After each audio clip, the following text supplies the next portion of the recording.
3, 2, 1.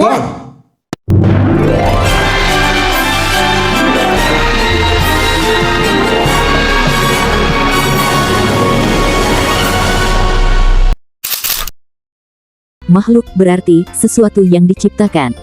Artinya, makhluk merupakan istilah untuk menunjuk pada makna selain dari Allah sebagai Sang Maha Pencipta. Ada juga teori-teori lain yang menjelaskan asal mula kehidupan makhluk di alam semesta ini, di antaranya teori keadaan tetap atau steady state theory, teori mengembang dan memampat atau the oscillating theory, teori alam semesta kuantum, teori berayun.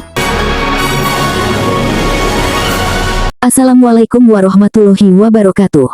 Salam sehat, salam hangat dan bahagia selalu bersama seluruh keluarga serta orang-orang yang sangat kita cintai.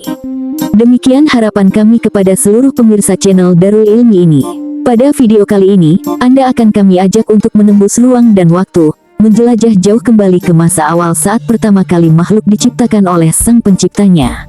Adapun tinjauan pembahasan pada video ini, menggunakan pendekatan dua sudut pandang. Pertama, mengacu pada rujukan yang telah tercantum di dalam kitab-kitab suci agama samawi, baik Yahudi, Kristen maupun Islam. Kedua, pembahasan yang mengacu dari hasil riset dan penelitian yang dilakukan oleh para ilmuwan. Karena pembahasannya sedikit memerlukan konsentrasi, maka kami sarankan kepada seluruh pemirsa agar fokus di dalam menyimaknya. Ketidakfokusan Anda di dalam menyimak, jelas akan menyebabkan gagal paham. Dan tidak usah berlama-lama, langsung saja simak pembahasannya secara cermat. Kita awali pembahasan dari sudut pandang agama samawi yang paling tua, yaitu agama Yahudi. Berdasarkan data temuan yang dapat dijadikan pedoman di dalam agama Yahudi, tentang siapa sebenarnya makhluk pertama yang diciptakan oleh Tuhan, tidak ada lain selain Adam. Adapun kisah penciptaan Adam telah tercantum dalam Kejadian Bereshit pasal 2 sampai pasal 5 dari kitab Tanah, sebagai kitab suci agama Yahudi. Menurut penjelasan yang ada di dalam kitab tersebut, nama Adam diambil dari bahasa Ibrani, yaitu Adamah, yang berarti tanah atau tanah liat. Sang Pencipta menciptakan Adam dari debu tanah dan menghembuskan nafas kehidupan ke dalam hidungnya. Kemudian, Tuhan menempatkan Adam di Taman Eden untuk mengolah dan memelihara taman tersebut. Sang Pencipta juga memberinya kekuasaan kepada Adam atas ciptaan lainnya. Di dalam beberapa cerita yang berkembang di kalangan rakyat Yahudi, ada nama lain selain Adam, yaitu sosok tokoh yang bernama Lilith, yang muncul sebagai istri pertama Adam. Lilith diciptakan pada waktu yang sama dengan diciptakannya Adam, yang juga tercipta dari tanah liat sama dengan Adam. Selanjutnya, pembahasan tentang siapa makhluk pertama yang diciptakan oleh Sang Pencipta ditinjau dari sudut pandang agama Kristen sebagai agama samawi yang menjadi penerus agama Yahudi. Menurut keyakinan yang diimani oleh penganut agama Kristen, penciptaan makhluk pertama ini hampir mirip dengan tinjauan sebagaimana telah dijelaskan oleh agama Yahudi. Adam dan Hawa juga diyakini sebagai makhluk pertama yang diciptakan oleh Tuhan, tepatnya pada hari ke-6. Hal ini sebagaimana tercantum di dalam Alkitab, yaitu kitab Kejadian pasal 2 ayat 7 yang menyebutkan, ketika itulah Tuhan Allah membentuk manusia itu dari debu tanah, dan menghembuskan nafas hidup ke dalam hidungnya. Demikianlah manusia itu menjadi makhluk yang hidup.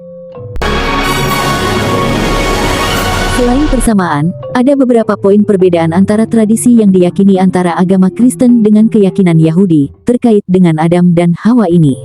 Di antaranya, menurut Kristen, Adam adalah makhluk yang mewakili seluruh umat manusia. Sehingga ketika Adam berdosa, maka semua umat manusia juga dianggap berdosa. Poin pertama ini telah kami bahas di dalam video yang berjudul Dosa Asal atau Dosa Turunan. Selanjutnya, Adam dan Hawa adalah ibu bapa manusia, yang kuburnya dihormati, lokasinya berada di Bukit Golgota, di dalam gereja pemakaman di Yerusalem. Selain itu, Adam diyakini telah diciptakan sebagai persiapan untuk menyambut kedatangan Yesus Kristus, yang disebut sebagai Adam sejati. Sahabat DIC Rohimakumullah, sebagai pembahasan terakhir dalam tinjauan agama samawi adalah tinjauan dari sudut pandang agama Islam. Menurut syariat Islam, walaupun ada beberapa perbedaan pendapat di kalangan para ulama tentang siapa makhluk pertama yang diciptakan Allah, namun ada pendapat yang paling kuat yang merupakan pendapat mayoritas ulama. Pendapat tersebut menyebutkan bahwa air merupakan makhluk pertama kali yang diciptakan oleh Allah Subhanahu wa Ta'ala, Tuhan seru sekalian alam. Keterangan tersebut sesuai dengan apa yang telah dijelaskan oleh Ibnu Hajar di dalam kitab Fathul Bari. Beliau mengatakan bahwa penggabungan keterangan ayat-ayat dan hadis-hadis yang telah dikompromikan, didapatkan sebuah kesimpulan bahwa makhluk yang pertama kali diciptakan adalah air, atau alma, kemudian arsh, atau singgasana Allah, dan selanjutnya al-qalam, atau pena. Asy-Syaikh Ibnu Hajar merujuk kepada firman Allah yang mengatakan, dan dialah yang menciptakan langit dan bumi dalam 6 masa, dan adalah arsh-Nya, dan sebelum itu di atas air, agar dia menguji siapakah di antara kamu yang lebih baik amalnya. Quran Surat Hud, ayat 7. Sebagai tambahan keterangan, perlu disampaikan di sini bahwa, menurut tinjauan secara etimologis, makhluk berarti sesuatu yang diciptakan. Artinya, makhluk merupakan istilah untuk menunjuk pada makna selain dari Allah sebagai Sang Maha Pencipta atau Sahabat DIC rahimakumullah. Adapun sudut pandang tentang penciptaan makhluk hidup yang kedua adalah dari kacamata sains ilmu pengetahuan. Para ilmuwan mengajukan beberapa teori tentang asal-usul kehidupan makhluk di alam semesta ini. Di antaranya adalah teori abiogenesis. Teori ini menyatakan bahwa makhluk hidup yang ada seluruh alam semesta sekarang ini berasal dari benda mati.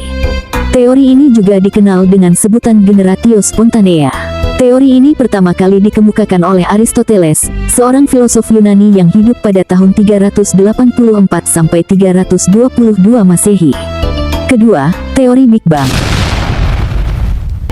Teori ini menyatakan bahwa alam semesta berasal dari ledakan besar yang terjadi sekitar 15 miliar tahun yang lalu.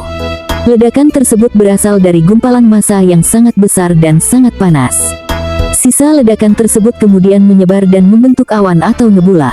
Selain teori generation spontanea dan teori Big Bang, ada juga teori-teori lain yang menjelaskan asal mula kehidupan makhluk di alam semesta ini, di antaranya teori keadaan tetap atau steady state theory, teori mengembang dan memampat atau the oscillating theory, teori alam semesta kuantum, teori Brayton. Demikianlah sahabatku pembahasan berkaitan dengan penciptaan makhluk pertama kali yang telah kami sajikan, yang bersumber dari kitab suci agama samawi maupun sesuai dengan kajian yang telah disampaikan oleh para ilmuwan. Bagaimana menurut pendapat Anda para pemirsa? Anda tentu memiliki kecenderungan untuk menyetujui salah satu pendapat dari beberapa rujukan teori dan dalil yang telah kami sampaikan tersebut. Silahkan tulis pilihan Anda itu di kolom komentar. Apakah pilihan Anda sesuai dengan pilihan mereka atau tidak? Kami punya keyakinan sepenuhnya bahwa dalil dan teori manapun yang Anda yakini kebenarannya tentu sudah dilandasi dengan pemikiran, alasan dan keyakinan yang paling kuat. Bahkan Anda tentu akan mampu mempertahankan dengan berbagai data dan alasan apabila ada orang yang meminta penjelasan atau bahkan menyangkal atas pilihan tersebut. Apabila video yang kami tayangkan ini bermanfaat, silahkan di-share kepada orang lain, agar mereka juga mendapatkan kemanfaatan dari tayangan video ini. Sebelum kami mengakhiri uraian naratif di dalam video ini, perkenankan kami menyampaikan ucapan terima kasih kepada seluruh pemirsa yang telah menonton sampai selesai. Mari kita yakinkan pada diri kita sendiri, bahwasanya kebenaran yang diperoleh dari hasil kesimpulan para ilmuwan, tidak selalu benar. Ada kemungkinan tidak sama, atau bahkan bertolak belakang dengan keterangan yang tercantum dalam kitab suci, yang telah diyakini oleh para pemeluk agama sebagai kebenaran hakiki. Kami mengucapkan terima kasih kepada Anda yang telah menonton video ini sampai selesai. Terlebih kepada Anda yang telah menekan tombol subscribe dan like. Kalau video ini bermanfaat, silahkan share kepada orang lain. Semoga menjadi ladang amal ibadah kita semua dan mendapatkan balasan dari Allah Subhanahu wa Ta'ala. Wallahu a'lam bishawab. Wassalamualaikum warahmatullahi wabarakatuh.